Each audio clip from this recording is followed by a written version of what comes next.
Welcome everyone, Dr. Anthony Criniti IV, also known as Dr. Finance, and today's lesson is about how to treat a customer. So I want to share a specific story of something that happened to me recently and use it as a case study, a miniature case study to talk about how to improve your business.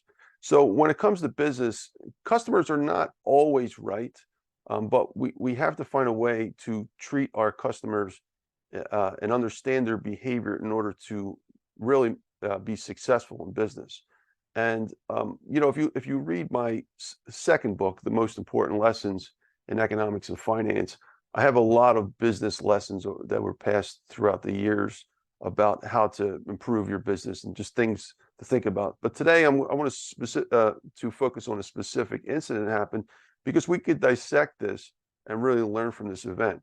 So without getting into exact details, let's say that I went to a specific cafe, a coffee shop. Okay, we'll call it a coffee shop, and it had I ordered a drink there. All right, let's just say it was a hot coffee, and I ordered this coffee, and the issue was this, and this is funny because it actually two scenarios happened on the same time on 1 week, this same type of scenario, and two different outcomes were presented.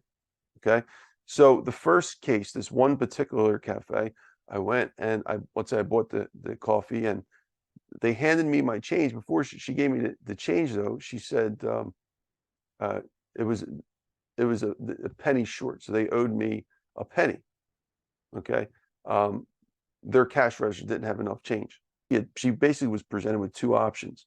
She could have given me 2 pennies more, or the other option was I was a penny short. And that's exactly what she chose, which was really interesting. So basically, I wanted to give her other change, and I said, why don't you round up so that you give me a couple, and 2 more change than less change as a customer. And she laughed. So think about this, folks. In this scenario, it wasn't my fault that she didn't have enough change. She's the business. She should have enough change. The customer should not be faulted or penalized because the business doesn't have enough change. So we're only talking about a penny here, folks, but there's a principle to this. And these little principles can add up and can be applied to much bigger scenarios where you're talking about a larger amount of money. All right. So this situation, this story is not complete until you hear the second part of it. So there was another, let's call it a coffee shop that I went to in the same week, bought the same type of item. And in this case, it was also a penny short. Didn't have enough, there was not enough pennies, I guess, to give me, but there was enough when we combined both of our items to give more change. Okay, so in this particular scenario, this individual, without even me have to say anything, he gave me extra money, two extra pennies. Instead of shorting me change, he actually gave me 2 extra pennies, okay, for the same coffee. So here's the interesting scenario, folks. He did have change, but he gave me more money because I'm the customer, and he recognized it shouldn't be my fault, that I should be penalized. So here's the win-win for him. By him being a good person and doing the right thing, I actually gave him a couple dollars tip. Okay, so I gave him a larger tip, which was way out proportionate than what we were even talking about in the first place. Again, because it's not about a penny or 2 pennies, it's about principle. All right, so if you magnify the dollar amount, the money amount, and we're dealing with a larger transaction, we're not talking about coffee, maybe we're talking about buying a house, 100,000, 200,000, a million, a few million, okay? And we're negotiating something. For example, there was a home inspection and they found something wrong with anything in the house. And now we're talking whether it's appliance, a few $100s, or to hot water tank, or maybe a chimney or whatever. It could be thousands of dollars. And deals, big real estate deals, and I can confirm this from being in real estate many, many years, many real estate deals are lost at the settlement table for silly little things. I mean, they may not seem silly to the people who are settling, but they're not looking at the big picture. They might argue and lose a deal over a few $100s.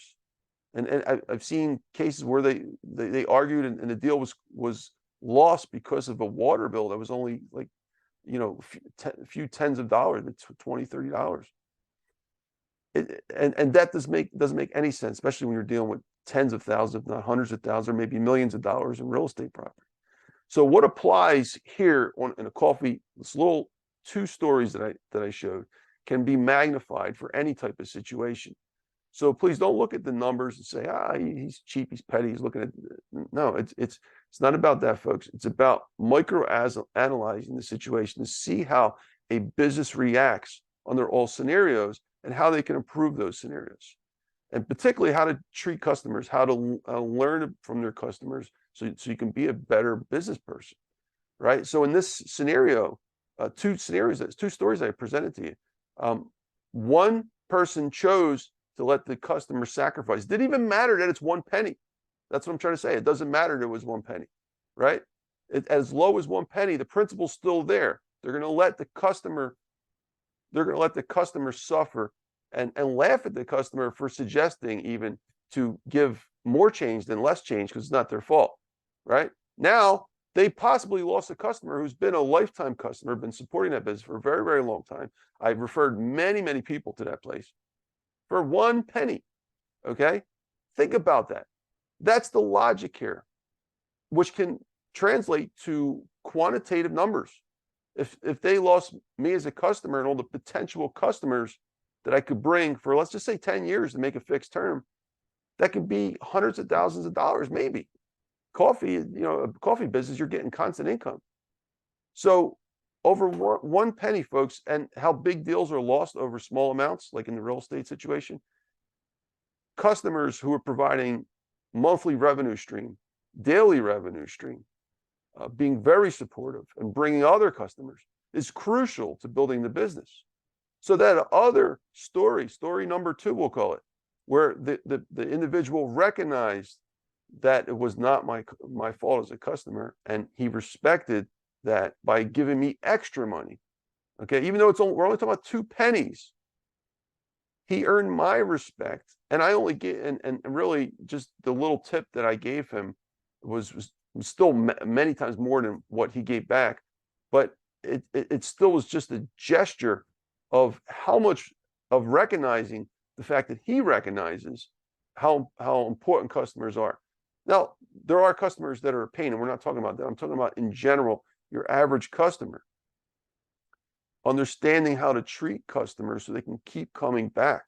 There are certain scenarios, well, you're going to have to put your foot down and say, look, you can't walk on top of me. I have a business to run. Here's our rules. But in these little scenarios that can be easily corrected by just applying logic and getting over the emotional part and seeing how you can help the customer, serve the customer better, put yourself in their shoes. How would you feel? And dissect that feeling so that you can be a better business owner.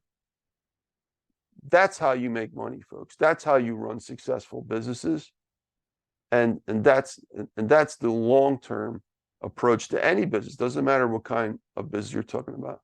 It's those little behaviors, those little things that you do every day to help the customer out, to understand the customer better. And this is very specific to your industry, to your products that you sell, to your whole brand.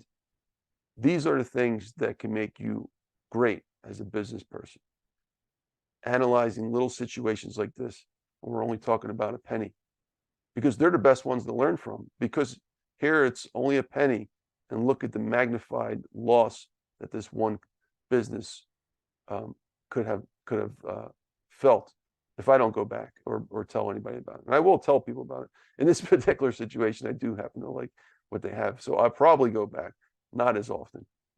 But someone else might have just not went back, right, for good. And yeah, and that's really all I want to share. Just this particular scenario, and I'll be presenting more and more of these kind of situations in the future, because I think when these things happen, it's good to talk about them. I'd love to hear how you feel, though. Let us know, what would you have done if a business had an opportunity to give you more change rather than less change because they didn't have the correct change. Remember, they didn't have the right change. Well, how would you feel if they said, no, you suffered 1 penny instead of me giving you more change? And it wasn't your fault. Okay, that's not my fault. They don't have pennies or quarters or whatever the correct change would have been. You know, it's not the customer's fault. So how would you have felt? Love to hear your thoughts in the comment section below. And don't forget, folks, if you want to learn more about what I do, go to drfinance.info. And of course, my major accomplishments. I love talking about my books. My books have a lot of educational value in finance. We'll be talking about that over the course of the next few months. So check them out. Let me know if you have any questions in the comments.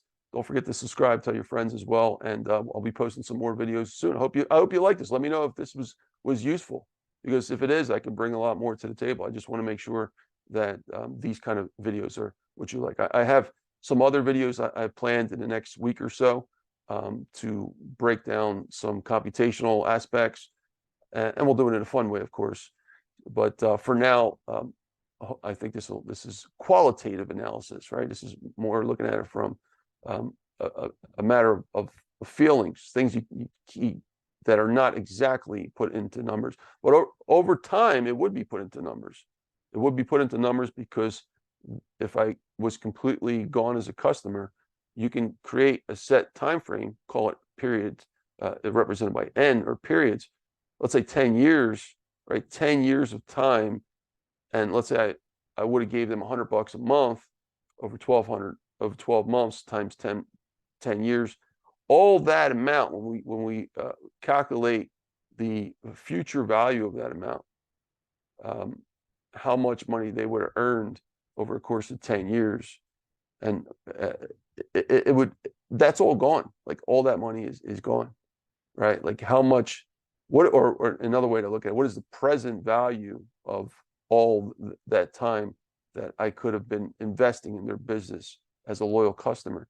And that's just me, not to count referrals. Let's say I referred 100 people over the course of 10 years. And then the secondary level of that's how businesses spread. Those people, if they really liked it, they would tell 100 people over 10 years. So actually, one person could be a force that represents maybe 50% of their earnings in 10 years. I could have brought 100 people that brought 100 people, and that brought 100 people, right? And all that's gone from a penny, folks, from a penny, from a simple scenario like this that could have easily been corrected.